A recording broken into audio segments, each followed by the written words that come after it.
नवनिर्वाचित विधानसभेचे अध्यक्ष यांना मी मनापासून शुभेच्छा देतो आणि सभागृहाचे नेते राज्याचे मुख्यमंत्री देवेंद्र फडणवीस साहेबांनी जो अभिनंदनाचा प्रस्ताव आपल्या बद्दलचा ठेवला त्याला मी पाठिंबा देतो। खरं तर अध्यक्ष महोदय, आपल्या या सभागृहाची परंपरा फार मोठी आहे। जसं मगाशी उल्लेख माननीय मुख्यमंत्र्यांनी केला की पहिले अध्यक्ष गणेश मानवलकरजी हे इथून अध्यक्ष झाल्यानंतर पहिल्या लोकसभेचे ते पहिले अध्यक्ष या सभागृहातून झालेले होते। म्हणजे भारताच्या लोकसभेचे पहिले अध्यक्ष आपल्याच सभागृहातून गेलेले होते। असा मान असलेलं हे सभागृह आहे। अध्यक्ष महोदय, आपली कारकीर्द गेल्या 2.5 वर्षाची ज्याचा उल्लेख सगळ्यांनी या ठिकाणी केला। खरं तर सभागृहातले दोन्ही बाजूचे सन्माननीय सदस्य हे आपल्या आपल्या भागातले आणि राज्याच्या जनतेचे प्रश्न घेऊन या सभागृहात येतात। सगळ्यांना आपली भूमिका, जनतेचे प्रश्न या ठिकाणी मांडण्याचा पूर्ण अधिकार आहे। गेल्या 2.5 वर्षात आपण हे कामकाज करत असताना सगळ्यांना न्याय देण्याचा एक प्रयत्न आपण केला। त्याच्यामध्ये आपल्याला 99% यश आलं। ही जागा इतकी, तसं ते पाहिलं तर ते काटेरी मुकुटच आहे एक प्रकारचं। इकडे पाहिलं का डावीकडे पाहिलं की तिकडे टोचतं आणि इकडे पाहिलं की तिकडे इकडे टोचते, अशा पद्धतीचा ते मुकुट आहे। आणि त्याच्यामुळे त्याची जाणीव मला आहे।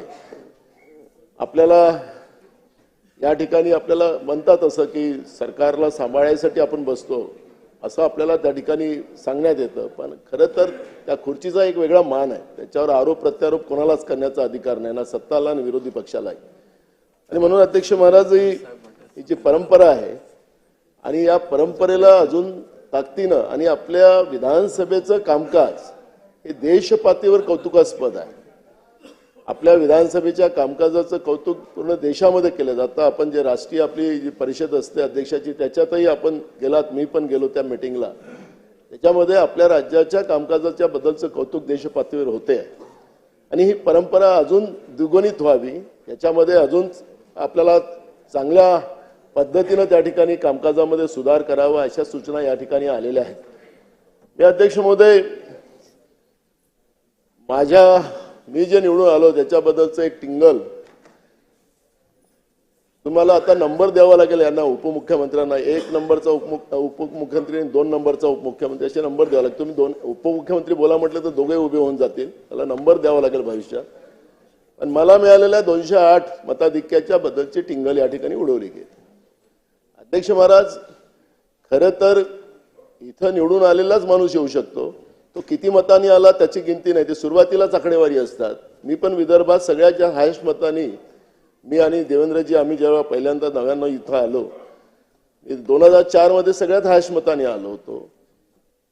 दुसऱ्या त्याच्यानंतर झालेल्या निवडणूक मी त्याच्यात सगळ्यात जास्त हायस्ट मतांनी आलो। तर काही इथं फार बक्षीस काही मिळतं असं काही त्याच्यामध्ये काही चर्चेचा विषय होऊ शकत नाही।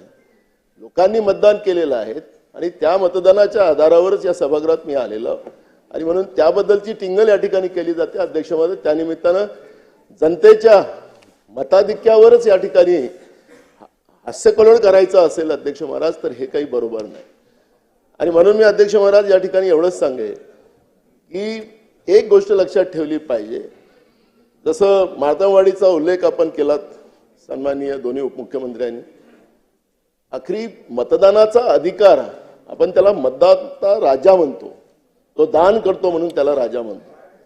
आणि मग अध्यक्ष महाराज, त्यांच्या भावना निवडणूक आयोगाच्या बद्दल आहेत, त्यांचा आमचा अधिकार कुठे आहे, आम्ही मारलेली मतं कुठे गेली, ह्या पद्धतीचे प्रश्न त्यांनी विचारले।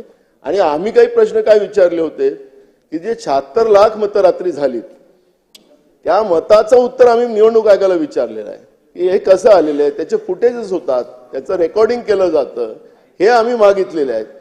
त्याचा अर्थ तुम्ही वेगळ्या लावायचं हे कारण नाही। मी मानतो तुम्हाला, मला याच्यावर नाही, मी तर विश्वासदर्शक ठरावावर आम्ही बोलू, ज्या मगाशी सांगितलं अजितदादांनी त्याप्रमाणे। पण आखरी मी या निमित्ताने एवढंच सांगतो की याला विचारण्याचा अधिकार राज्याच्या जनतेला आहे, देशाच्या जनतेला आहे। त्याचं काही आपल्याला वेगळं काही सांगायचं नाही। आपल्याला बहुमत मिळालं म्हणून त्याचाही गर्व आपल्याला कोणाला करण्याचा अधिकारच नाही. मूळ प्रश्न असा आहे की अध्यक्ष महाराज, बोला बोला.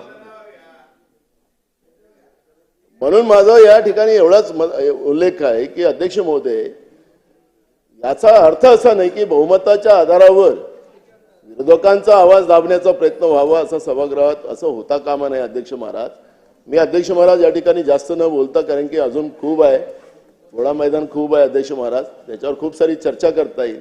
मार्कंडवाडीवरची चर्चा आणा सभागृहात, त्याच्यावरची चर्चा आपण घडवू. अध्यक्ष महाराज, आखरी लोकशाही मजबूत झाली पाहिजे.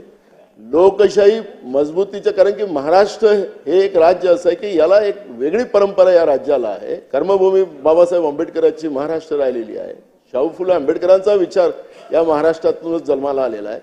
आणि म्हणून अध्यक्ष महाराज, या राज्यामध्ये ही चर्चा व्हावीच, याच्यावरची कुठलीही शंका असावी नाही. सत्ता पक्षांनी तो प्रस्ताव आणावा, त्याच्यावर एक दिवसभराची चर्चा या राज्यामध्ये घडवावी. आपल्याला लोकशाही कशी मजबूत करता येईल, लोकशाहीच्या बद्दलची शंका एकमेकाच्या मनामध्ये निर्माण होणं ही गंभीर बाब आहे अध्यक्ष महाराज. याला अराजकता माजेल आणि म्हणून यावरची चर्चा व्हावी.